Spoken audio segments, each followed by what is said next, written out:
Hello, I'm Marilla Sargent, Vice President and Branch Manager of the Montlake Terrace office of Home Street Bank. Home Street Bank is proud to sponsor these videos, which will help the voters make an informed choice in the November elections. Welcome to Vote 2017. I'm Teresa Whipple, and we are speaking today with Josh Thompson, who is running for Edmonds City Council Position 1. Welcome to the program. Thank you. We're going to talk about a variety of issues affecting the city, but first I was hoping you could tell us more about yourself and why you decided to run for City Council. Well, for the last 5.5 years, a little bit longer, I've been working as a legislative aide for the Snohomish County Council. And in that capacity, I have, a few different roles, but oftentimes I am the person who is the first to receive complaints and issues from citizens. And that's given me a great perspective on how policy affects real people. Because with my educational background, I have a bachelor degrees in English and political science, a master's degree in policy analysis. One thing I've noticed over the years that sometimes planners fall in love with their plans and they forget about the people who live inside of them. And with every policy, there are unintended consequences. And one of the things that, I do on a daily basis is, help people navigate government. And then also take what their concerns are and see where improvements can be made. Sometimes there are reasons, for, things that occur. Sometimes we can improve them. And being on the front line of that has, really affected my perspective on local government especially. Prior to working for the county council, I was general manager of a company called The Ruins in Seattle. That's how I put myself through high school. Through college. I started there when I was 19 and worked there for 15 years as I pursued various education chances, and then also was a hobbyist musician for many of those years, like we all were back in the 1990s. Again, that's given me plenty of opportunities to see what it means to run a small business right in the middle of a city and all the challenges that come with that. I chose to run for city council after years of encouragement to do so. This year, I chose to run because I saw an opportunity to bring a new perspective to the council, to bring new energy to the council, and honestly, to maybe improve on how the council interacts with each other, how they interact with citizens. I think there's always room for improvement, to improve myself, to improve how we go about our business, and improve how our decisions affect people. Because ultimately, that's the goal. That's the goal, is to make the community as good as we can make it, and to make the lives of citizens as good as we can make it using the tools of local government. Okay. So- And you had mentioned, I think I heard you say in another event that I had seen you speak at, you and your wife have lived in Edmonds area for quite some time, right? You're longtime residents. Yes, we've lived here for 16 and a half years, and we were lucky enough to be able to purchase a family home that had been in her family since 1964, I believe. It had been a home that I had gone to, and we'd done a lot of yard work there for her grandmother over the years. And, we live in a great neighborhood. It's a great city. And, like I said, we've been around for years. My family's been in Washington State for over a century. And I grew up on Bainbridge Island, played sports against Edmonds and Linwood and all the other Wesco teams. Yeah. So I've always just kind of known this community and have enjoyed our time here. Okay. And let's talk a little bit about, if you're elected to the council, what do you think would be your top priorities or the top issues that you would want to be dealing with? Well, I've noticed that a lot of the issues that I see as important for the city are some of the same ones that have been talked about for years. I think the waterfront access is, of course, a huge issue for the city. We're working towards the design phase, I believe, but truthfully, long-term funding is going to be a problem. That's a lot of money. I mean, it is a lot of money. I've heard 20 million, I've heard 30 I million. think it's about 30. Yeah. That's a lot. It's a lot of money. Especially with some of the gridlock in Olympia, finding guaranteed funding will be a challenge, but it is a huge issue for the city. I see Highway 99 redevelopment as a major opportunity for the city. That kind of ties into a few other issues, but mainly I see it as an opportunity to create affordable housing, to bring in new business and diversify our economy, which I think is a major issue for Edmonds. During the downturn, we saw what can happen when you're reliant on certain types of businesses and certain industries. And during the economic downturn, people bought less cars, and it really hurt the city. I think diversifying will help address that. And like I said, Highway 99 is a great opportunity along that route. Yeah. Yeah, and speaking of Highway 99, let's talk a little bit about that. I remember going to some of those meetings and actually seeing you there before you were running for office. What, as you're thinking through what you'd like that to look like and what that might do for the city, kind of what is your ideal world in terms of, you talked about bringing in some new businesses, but how do you see that? What's your vision for Highway 99? Well, each of the properties look ideal for different purposes, and because local government's role is to improve on infrastructure and do those elements that encourage development, it's largely up to the market and up to developers to see that vision through. Me personally, I believe putting affordable housing along the transit, it's something that a lot of us agree on, is ideal. To mixed-use buildings work well in that regard. One of the concerns I do have is about traffic flow. This is my neighborhood, and so, as it stands, sometimes you sit through 2 to 3 light cycles to turn west or east, off of Highway 99. I worry about what the implications of increased congestion will have on the customer base, because a lot of those businesses along Highway 99 are regional draws. Yeah. They're not supported by people in the direct neighborhood. Some of that will change, of course, once you put more people on 99. But, the large grocery stores, we know they have regional poles. The car lots, they have regional poles. So how does our development affect traffic flow, and how will that impact our customer base? I think the public safety improvements, making it safer for pedestrians, is really important.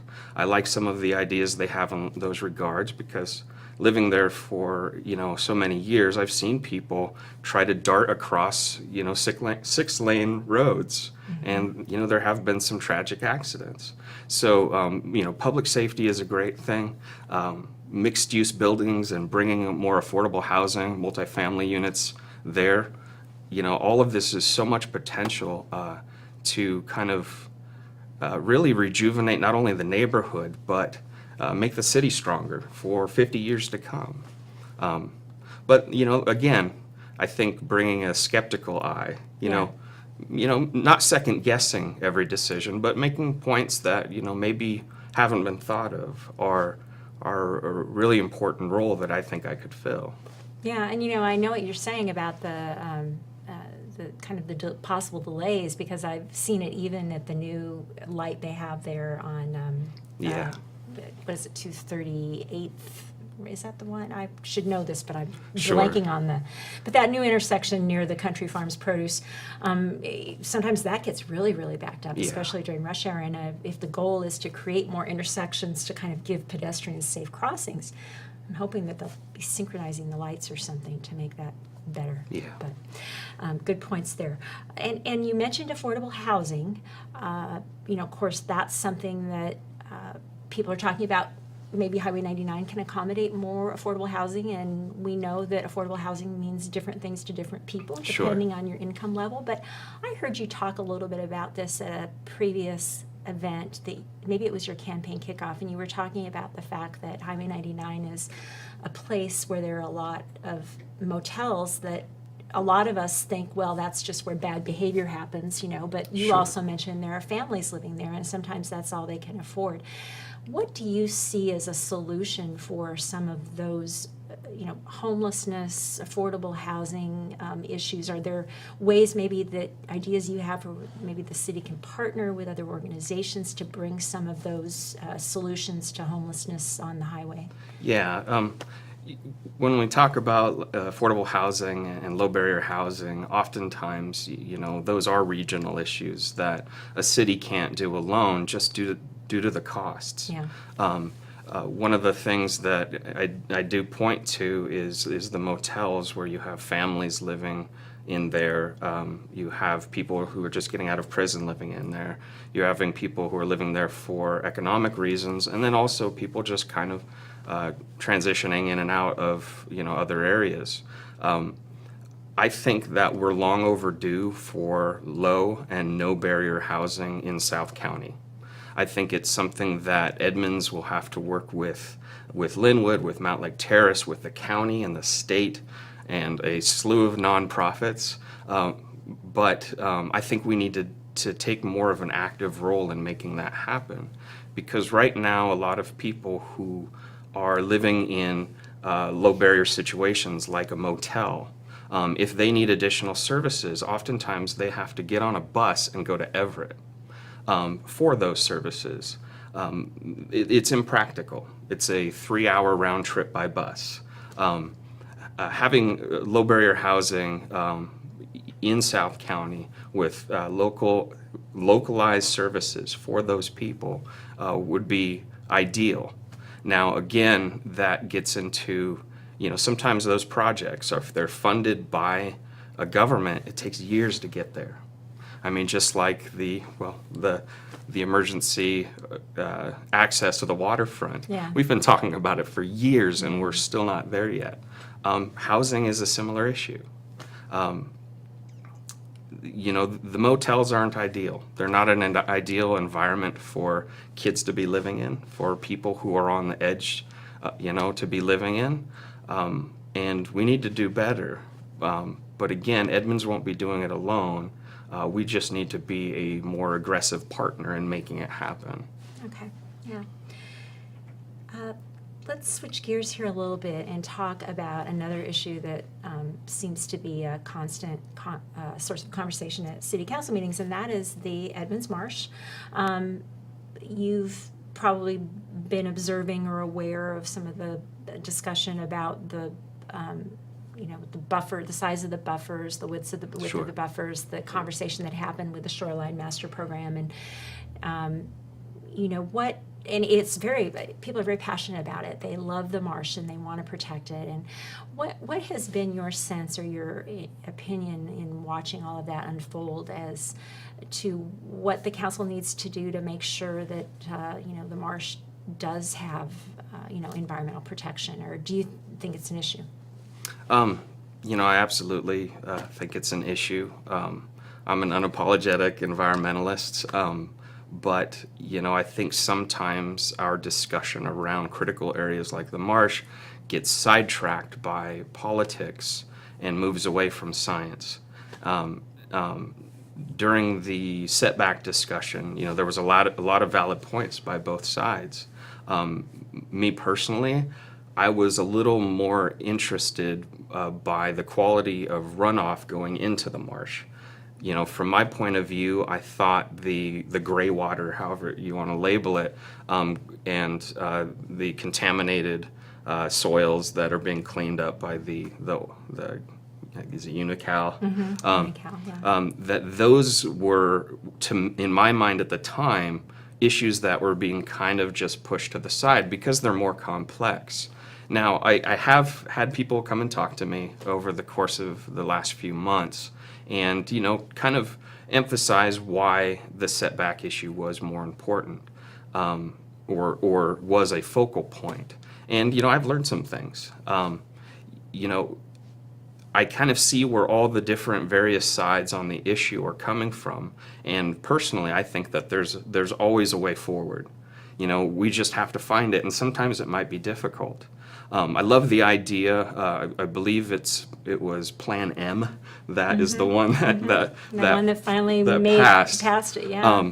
And while I might not be speaking directly to that, I generally like the idea of taking care of the environmental concerns in advance, the things that are the major challenge, and do right by the critical area, do right by the environment. And if it means that we're not going to develop for 3 years, 5 years, 10 years, so be it. But I think if we do that legwork in advance, developers just want to make their money. And if you demand a LEED certified building, so be it. If you determine that the setbacks have to go back further so that, temperatures aren't raised, that make it inhabitable. Inhabitable? Is that it? Yeah. I wasn't sure I was going to get that right either. If it makes it less of a habitable environment for certain species, then we may need to make adjustments accordingly. But once we get there, let's have a great building. Let's have an environmental showpiece in Edmonds. I think we need more of them. I think that, there's different avenues to get there, but, I believe that there is always a way to move forward, even if it's difficult. Okay. And when you talk about kind of an environmental showcase, are you talking about what the Harbor Square area might look like if there was redevelopment? Or are you talking about more or less? Yeah. And the status quo currently, I know they're doing the best they can with the property. I'm really interested and intrigued by some of the ideas that the Western Washington students came up with. But the status quo, we have flooding parking lots, and we can do better. And I think that redeveloping that property in the long term is great for the city. Let's just make sure the environmental impact is taken care of in advance. Yeah, and that's a good segue into talking about the port and the relationship with the city, and the fact that there has been some conversation about over time about they had some proposals for the Harbor Square that did not end up getting through the council, that would have involved some redevelopment, including some buildings that might have been a little taller than what people are used to, and some multi-use, including residential. And there's been a lot of conversation about that, whether that's a good idea or not. Do you have any feelings about residential in that Harbor Square area? I think if it meets the environmental standards that we set, then yes, that'll work. I understand completely the concerns about it because it makes the human impact on the area go beyond 5 or 6 o'clock. It makes if you're going to have people living there, I understand why a developer would want to move that closer to the view, the thing that gives it value. I don't completely object to the idea of residences being there, but I think it needs to fit in with the standards we have set environmentally. Now, again, with the plan that didn't go through, I think the port could have done a little better job of discussing it with some of those who are resistant to the idea.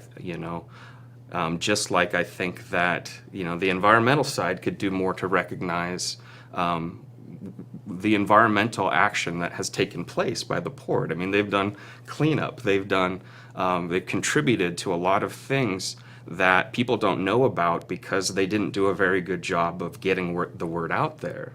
And so again, I think a lot of people jump to the defense when it comes to change because their communication isn't working. Yeah. And you know, those are one of the major things I think that we could definitely improve upon, because I think the outcome is better when differing ideas clash. You know, I think those differences and those disagreements make for a better end product. Okay. Well, speaking of disagreements, let's go to one other hot button issue before Okay. we get to the place where you can talk to the voters about, you know, why they should vote for you. And that is the subject of Crumb Rubber.